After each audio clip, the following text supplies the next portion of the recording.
जय हिंद। आप सभी को इस क्लास में बहुत बढ़िया से स्वागत है, बहुत बढ़िया से स्वागत है। आइए इस क्लास को स्टार्ट करते हैं और इसमें बहुत ही बेहतरीन हम लोग पीबी कंसेप्ट पढ़ते हैं। अब पीबी कंसेप्ट में हम लोग पढ़ेंगे क्या? पीबी कंसेप्ट में हम लोग ये पढ़ेंगे कि जब उत्तल दर्पण में या अवतल दर्पण में अर्थात गोलीय दर्पण में जब हम लोग प्रतिबिंब किसी भी वस्तु का बिंब का बनाते हैं, तो जब किरण आरेख खींचते हैं तो किरण आरेख खींचते समय किन किन बातों को ध्यान में रखना चाहिए, वही उसका मुख्य बिंदु इस वीडियो में हम लोग पढ़ेंगे। ठीक है, शुरू से अंत तक बने रहिए। जब तक कि खेसरिया का प्रोग्राम खत्म नहीं हो जाता तब तक से एकदम बने रहिए, एकदम ध्यान से। मुझे खेसरिया ही मान लीजिए। चलिए आइए, सबसे पहले हम लिखते हैं पीबी कंसेप्ट, और बहुत ही शानदार एग्जाम में आने की एकदम पुरहर गारंटी है। तो पीबी कंसेप्ट अब इसमें देखिए हम लोग पढ़ेंगे क्या, इसमें ध्यान दीजिएगा, इसमें पढ़ेंगे क्या। सबसे पहले हम लोग ये देखते हैं। तो ये तो हो गया हम लोगों का अवतल दर्पण। ये कौन सा दर्पण हुआ? अवतल दर्पण। और ये हो गया हम लोगों का मुख्य बिंदु, ध्रुव बोलते हैं इसको, ध्रुव बोलते हैं। इंग्लिश में पोल बोलते हैं।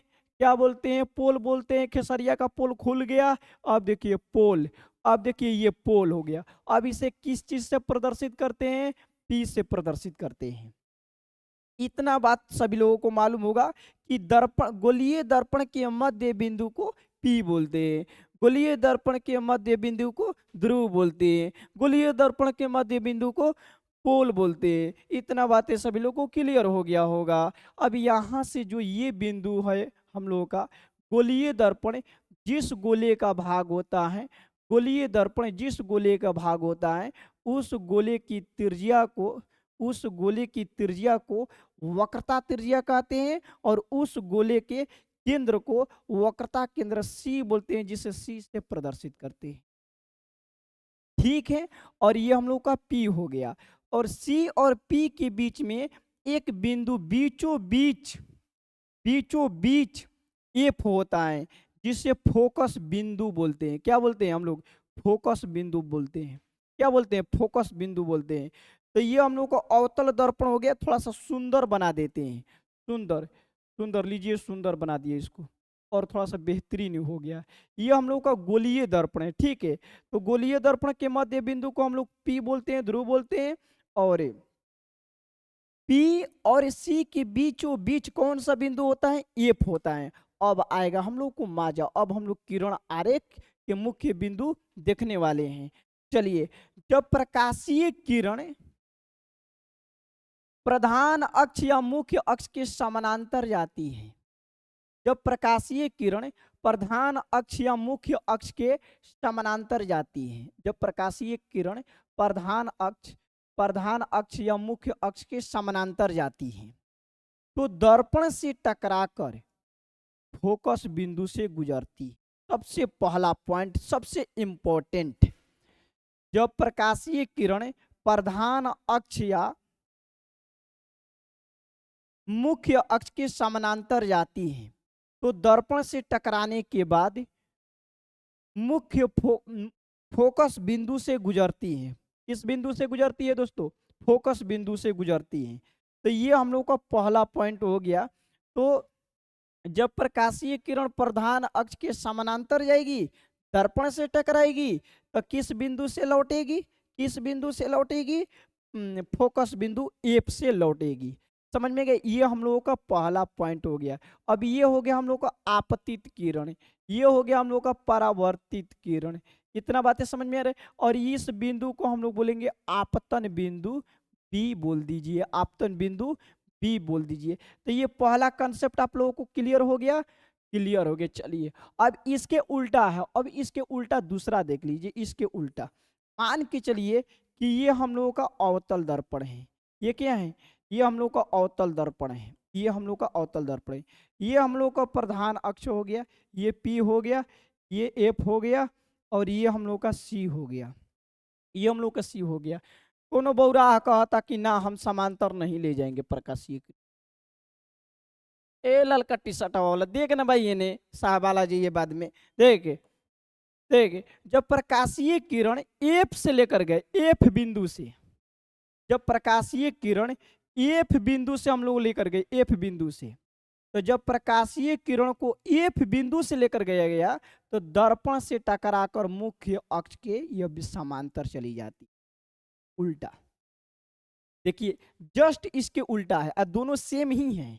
मान के चलिए कि जिस, अगर प्रकाशीय किरण है, प्रकाशीय किरण प्रधान अक्ष के समानांतर जा रही है तो दर्पण से टकराने के बाद एफ बिंदु से गुजर रही है।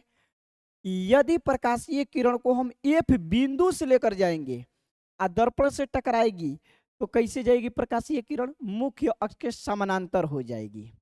दोनों एक दूसरे के अपोजिट है।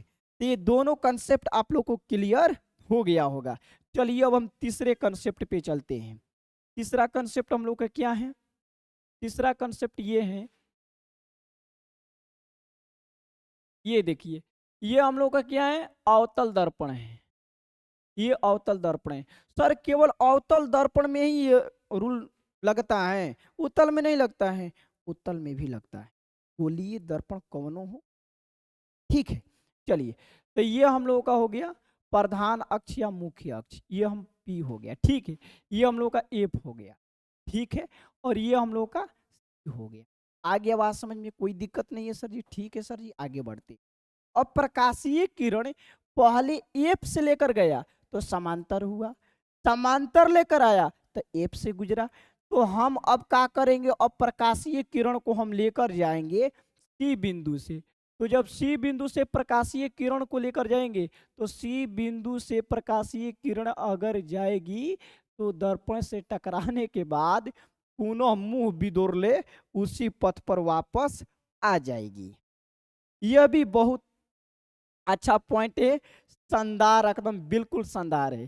ध्यान दीजिएगा, जब प्रकाशीय किरण वक्रता केंद्र सी से गुजरती हैं तो दर्पण से टकराने के बाद पुनः उसी पथ पर मुंह बिदोरले काम ना भइल वापस लौट आती है। ठीक है, मम्मी पैसा दे, मम्मी पैसा दे, जो पापा ले मांग ले। अब बबुआ गोल पापा भीरी, बबुआ जैसे ही गोल पापा भीरी, पापा पैसा दो, का करब? काम बा। कौन काम बा? पैसा दो। मरलन हुमच के, पढ़े के ना लिखे के पैसा लेब। अब बबुआ जीवने राही गोलस, गोल रहे पापा मेरे पैसा मांगे, वही रहे मुंह लटका के, मम्मी पैसा ना, ज्यादा रुको, ला ला ला ला पैसा ला, जा किन लो। अब बबुआ किन के होने रूस के भागल। तो जब प्रकाशीय किरण सी बिंदु से जाती है तो दर्पण से टकराने के बाद पुनः उसी पथ पर वापस लौट आती है। ये हम लोग का तीसरा पॉइंट है। अब इसमें कंसेप्ट, इसका भी कंसेप्ट समझिए।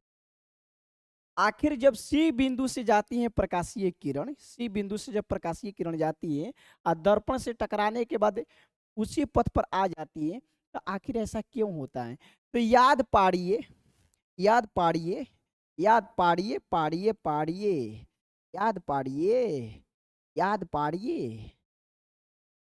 जब अवतल दर्पण में प्रकाशीय किरण लंबवत आता था, लंबवत, लंबवत यानी 90 डिग्री के एंगल पर, 90 डिग्री के एंगल पर आता था, 90 डिग्री, इधरो 90 डिग्री। जब प्रकाशीय किरण दर्पण दर्पण पर 90 डिग्री पर आता था तो दर्पण से टकराने के बाद पुनः उसी पथ पर लौट जाता, पुनः उसी पथ पर लौट जाता था। तो ये अभिलंबे पे आ गया। तो दोस्तों गोलीय दर्पण में हमेशा अभिलंब सी और सी से खींचते हैं, वक्रता केंद्र सी से खींचते हैं हमेशा अभिलंब। जहां खींचना है वहां खींचिए, आपतन बिंदु जहां रहेगा वहीं पर तो खींचिएगा। लेकिन गोलीय दर्पण में हमेशा अभिलंब कहां से खींचते हैं? सी बिंदु से। आज सोच के देखिए, अभिलंब पे जाने वाली प्रकाशीय किरणें दर्पण से टकराने के बाद पुनः उसी पथ पर आ जाती। तो चौथा पॉइंट क्या है? चौथा पॉइंट, चौथा पॉइंट में यहाँ पर हम लोग देखेंगे कि ये हम लोग का हुआ गोलीय दर्पण और ये हम लोग का हो गया पी। और ये हो गया पॉलिश, कलई कलई पेंट मारा सुंदर लगबा। आप देखे कि ये हो गया हम लोग का एफ हो गया, ये हम लोग का हो गया सी हो गया, सी हो गया। मान के चलिए कि प्रकाशीय किरण ऐसे समांतर गया तो कहाँ से गुजरेगा, एफ से गुजरेगा। तो एफ से गुजरेगा तो ये हो गया हम लोग का आपतित किरण, ये हो गया परावर्तित किरण। ये हुआ आपतित किरण, ये हो गया परावर्तित किरण। अब कोई कह रहा है कि आपतन कोण परावर्तन कोण इसमें बताओ कहाँ है। अब तू ऐसे ऐसे आंख का कैसे देख रहे, कहाँ है रे भाई, इसमें दिखाई ही नहीं दे रहा है। तो अभिलंब खींचना पड़ेगा। अगर आपतन कोण आपको चाहिए, परावर्तन कोण चाहिए, तो अभिलंब खींचना पड़ेगा। और गोलीय दर्पण में हमेशा चौथा कंसेप्ट में याद रखिए भैया, हमेशा गोलीय दर्पण में अभिलंब हमने के सी से खींचना। कहाँ से हो भैया, सी से। हमेशा गोलीय दर्पण में सी से हम लोग अभिलंब खींचते, इस बिंदु से सी बिंदु से, सी बिंदु से अभिलंब हम लोग खींचते सी बिंदु से। तो अब देखिए ये हो गया आपतन कोण एंगल आई, और ये हो गया परावर्तन कोण एंगल आर। अब क्यों कहते हैं आपतन कोण कैसे होगी, देखिए ये अभिलंब और आपतित किरण के बीच में कौन सा कोण बनता है, एंगल आई बनता है। ये परावर्तित किरण अभिलंब के बीच में कौन सा कोण, एंगल आर बनता। आ गया, आ गया साथियों समझ में। चौथा कंसेप्ट भी आ गया होगा आप लोगों को समझ में। चलिए अब हम आगे चलते हैं, ठीक है। तो अभिलंब गोलीय दर्पण में कहां से खींचते हैं, वक्रता केंद्र सी से खींचते हैं, आपतन बिंदु तक खींचते हैं। चलिए अब आगे बढ़ जाते हैं, पांचवा कंसेप्ट पे चलते हैं।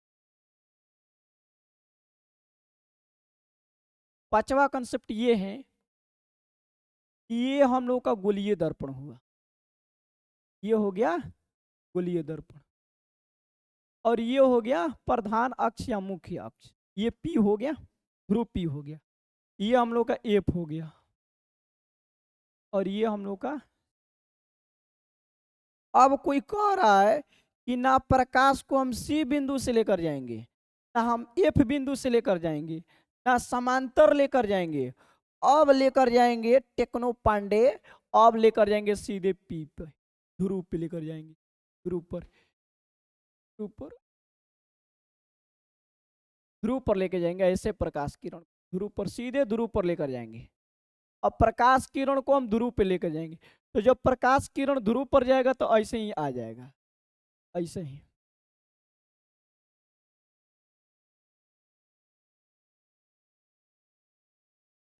तो ये हो गया आपतित किरण, ये हो गया परावर्तित किरण। अब इसमें शर्त क्या है, जब प्रकाशीय किरण गोलीय दर्पण के ध्रुव पर लेकर जाते हैं, जब प्रकाशीय किरण को गोलीय दर्पण के ध्रुव पर लेकर जाते हैं, तो ये जो सीपी है दोस्तों, सीपी सीपी सीपी जो सीपी है, ये अभिलंब का काम करने लगता है। और ये देखिए एंगल आई 30 डिग्री का बना है, तो ये अभी कितना डिग्री का होगा, यानी जितने कोण पर आपतित किरण आई उतना ही कोण बनाते हुए परावर्तित किरण जाती है। जब किरण पी बिंदु पर आती है तब। यह भी पॉइंट क्लियर हो गया, फिर से एक बार बता रहे हैं। जब प्रकाशीय किरण गोलीय दर्पण के पी बिंदु पर आती हैं, तो जितना कोण बनाती हुई आपतित किरण आती है उतना ही कोण बनाती हुए परावर्तित किरण मुंह भी दूर की निकल जाती है। चलिए अब आगे देखिए। अब इसमें अगला है पांचवा, हो गया छवा, देख लीजिए छवा पॉइंट क्या है। छवा ये है कि गोलीय दर्पण में गोलीय दर्पण की सभी दूरियां कहाँ से मापी जाती हैं, ध्रुव पी से मापी जाती हैं। ये एफ हो गया, ये हम लोग का आर हो गया, हाली हाली चलेंगे। ये हम लोग का फोकस दूरी हो जाएगा, ये हम लोग का फोकस दूरी एफ हो गया, और ये हम लोग का वक्रता त्रिज्या आर हो गया, ठीक है। ये आर हो गई, पी यहाँ है, पी यहाँ है, ये आर हो गया। अब ध्यान दीजिएगा आप लोग, ध्यान दीजिएगा आप लोग। गोलीय दर्पण में वास्तु दूरी, प्रतिबिंब दूरी, फोकस दूरी, वक्रता त्रिज्या दूरी, सभी दूरियां कहाँ से मापी जाती हैं, पी से मापी जाती हैं। कहाँ से मापी जाती हैं, पी से मापी जाती हैं। घर में कोई भी काम हो, घर में कोई भी काम हो, केकरा से पूछ के करे के बाद, पिताजी से, केकरा से, पिताजी से। अगर पिताजी सब पूछ के ना करब पिटाई है, लाठी खाई है, एड़ा खाई है। समझ में गया? तो गोलीय दर्पण में प्रतिबिंब दूरी, वस्तु दूरी, फोकस दूरी, वक्रता त्रिज्या दूरी, सभी दूरियां कहाँ से मापी जाती हैं? ध्रुव से मापी जाती है। ऐसे आप लोग को हम चिन्ह परिपाटी में भी पढ़ाएंगे, ठीक है। चलिए अब सातवां देख ले। सातवां सबसे वेरी इंपॉर्टेंट है दोस्तों, सातवां का मत छोड़िए जा। कन की ऐसी धैर्य बना के रखा, धैर्य। ऐसे तो हमारा मालूम है बात, पढ़त समय तो जना के बेचैनी लेस देला। देखेगी लाल दुपट्टा खुशी, ये हम लोग का कौन सा बिंदु? पी बिंदु। ये कौन बिंदु है? पी बिंदु। और ये एफ, और ये ई। ठीक है, आप देखिए, ध्यान दीजिएगा, ध्यान दीजिएगा। टीपी, सीपी क्या है? त्रिज्या। क्योंकि गोलीय दर्पण किसी न किसी गोले का भाग होता है, टुकड़ा होता है, अंश होता है। टीपी क्या है? त्रिज्या है। और सी बिंदु और पी बिंदु के बीचों बीच कौन सा बिंदु है? एफ बिंदु है। ए हरियर टी शर्ट, हरियर टी शर्ट भैया काहे नहीं का पढ़तो? ना पढ़बो? ध्यान द, ध्यान द, ध्यान द, ना तो मैं प्रोग्राम खत्म हो जाए। अगर प्रोग्राम बढ़िया से ना खत्म कैल तो तार प्रोग्राम भैया स्टार्ट हो जाए ओरिजिनल। देखिए, टी और पी के बीच में कौन सा बिंदु है? एफ बिंदु है। टी और पी के बीच में एफ बिंदु है, ठीक है। अब देखिए यहां पर ध्यान दीजिएगा, एफ और पी के बीच की दूरी को क्या कहते हैं? छोटा एफ फोकस दूरी कहते हैं। ये जितना दूरी है उतना ही दूरी ये है, जितना दूरी ये है उतना ही दूरी ये है। तो अब बताइए इतना दूरी का मान कितना है? छोटा एफ। तो यह भी दूरी का मान कितना हो जाएगा? एफ। और यहां से लेकर यहां तक ये क्या है? आर है। तो अब देखिए, अब सीपी, यहां ध्यान दीजिए, सीपी बराबर क्या होगा? टीपी बराबर सी एफ, सी एफ आप plus P F, plus P F. CP के मान कितना है? आर है। सीपी सी एफ के छोटा एफ, छोटा एफ। तो आर बराबर, आर बराबर एगो एफ, एगो एफ, दूगो एफ। तो अब देखिए ये आर क्या है? वक्रता त्रिज्या। तो वक्रता त्रिज्या फोकस दूरी के दुगनी होती है। फोकस दूरी कहता है कि हम दूगो हैं, और आर कहता है, वक्रता त्रिज्या कहता है कि हम अकेले काफी है, हम अकेले काफी है। आई फोकस दूरी है चढ़ा चढ़ा के कहता तो हम दूगो बानी, एगो टंगरिया धलेम जा आ एगो हाथवा धलेम जा, तार मैं छटपटाई लब ये बुझा जाई। तो कहता आई आर कहता तो तोनी के दूगो रहसन चाहे 17 गो रहसन, आवसन ना हमारे साथे बाज के देखावसन, जीत के देखावसन, मार फाटे। तो जो वक्रता त्रिज्या आर होता है फोकस दूरी की दुगना होता है, फोकस दूरी के दुगना होता है। और यहीं पे या में देखिए, या में यहाँ पर, या में हम फोकस दूरी यहाँ लिखेंगे और ये 2 है तो ये गुना में है, बराबर इस साइड जाएगा तो ये बटा में हो जाएगा। तो देखिए फोकस दूरी वक्रता त्रिज्या की आधी है, फोकस दूरी वक्रता त्रिज्या की आधी है। अथवा ऐसा देखा ना भैया, आई सीपी फोकस वक्रता त्रिज्या है, सीपी वक्रता त्रिज्या है। तो एजा से सीधे ये आर बा, आई आर में 2 गो शामिल बड़ा सन, तो हई आर दुगना बा, आई आर में एगो एफ आधा बा। तो अभी जो क्वेश्चन देख ला, एगो क्वेश्चन मान के चला आर बा 20 सेंटीमीटर, आ कौन पूछा था तो फोकस दूरी बताओ, तो आर बा 20 सेंटीमीटर, अब फोकस दूरी पूछ रहा है। तो आर के मान अभी यहाँ पर 20 हो गया, यहाँ पर 2, तो ये कितना कट के हो गया? एफ के मान हो गया आधा 20, 10 आ गया, ठीक है। तो देखिए आर के मान 20 है, तो 2 से भाग करेंगे तो कितना आ जाएगा? 10 आ जाएगा, यानी फोकस दूरी 10 सेंटीमीटर हो जाएगा। अब उसी तरीका से कोनो कहेगा तो फोकस दूरी है 10 सेंटीमीटर, तो आर बताओ, तो हेजा रख द, हेजा हेजा 10 रखब तो कितना हो जी? 10 दूनी 20। अर्थात वक्रता त्रिज्या फोकस दूरी की दुगनी होती है और फोकस दूरी वक्रता त्रिज्या की आधी होती है। वीडियो समझ में आए दोस्तों कमेंट जरूर करना है। खेसरिया का प्रोग्राम खत्म। जय हिंद, जय हिंद, जय हिंद। अगले वीडियो में मिलते हैं।